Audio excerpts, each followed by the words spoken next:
It's election time in Israel. This coming Tuesday, the elections for the Knesset, a new parliament and government in Israel will be elected. And of course, I don't know if it's a world record, 44 parties. It started at 47, 44 lists and slates running in this election. And everywhere across Israel, the different parties are campaigning.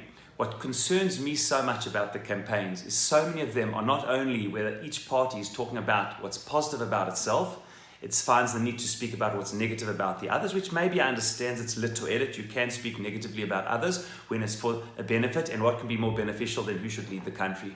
But the tone of the personal attacks and delegitimization across the board, of looking at the lowest common denominator and trying to find the darkest motivations and corruptness in each in the leading candidates, is something that it really has been a while since I've personally encountered it. And we have to be very careful, and I believe there's a very powerful message in this week's parasha. Firstly, a party in Israel, a political party, is a miflaga, milashon pilug, something which is lefaleg, plukta, is divisive. It's something which divides people. And that's understandable. People can be divided into different views. But we have to be very careful that this pilug doesn't become such an essential pilug that it's not only playing the political game of trying to put oneself in the front, but totally delegitimizing the other in a way that disqualifies them in any possible way. That is something very concerning.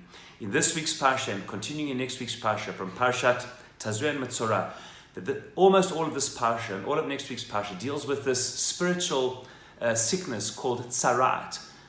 Loosely translated as leprosy, but it's something much deeper than that. It's something deeper than that because it doesn't only affect the skin, as we read about in this week's parasha. Then maybe it would be leprosy. But it continues as the parasha unfolds and into next week's parasha to not only affect the skin, it affects our clothing, and in the land of Israel, amazingly, it affects the actual houses themselves, the walls of the houses as well.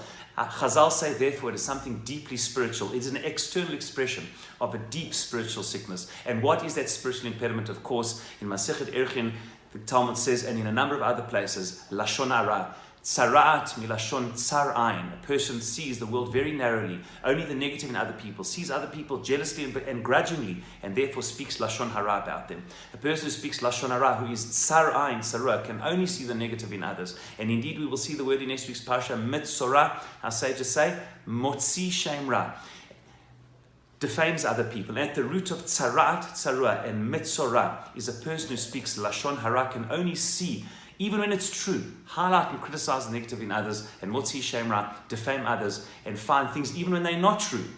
Motzi shem ra, to defame other people, which is even more serious. And perhaps for us, just as the root of the tzaraat is seeing the bad in others, whether it's true or not, whether it's lashon hara or motzi shem ra, so too the spiritual tikkun, the rectification, is being able to see the good in others. Yes, now and then we need to see the negative, we need to highlight it. When it's for benefit, one can do that. But we have to be very careful that that benefit isn't expounded, that it becomes a societal norm to constantly criticize, undermine, and delegitimize, because that ultimately is the root cause in the land of Israel of Tzaraat. And may we zocher b'ezrat Hashem, as these elections go forward, whoever wins or doesn't win, that Am Yisrael should come towards a deeper appreciation of what each one has to offer, and that ultimately it's not about the Ra and the Tzaraat, it's about the ability to see the good in all, to unite for building a Klal Yisrael together, where the good and Ayin Tovah and seeing the good in others is ultimately at the core of our Jewish mission.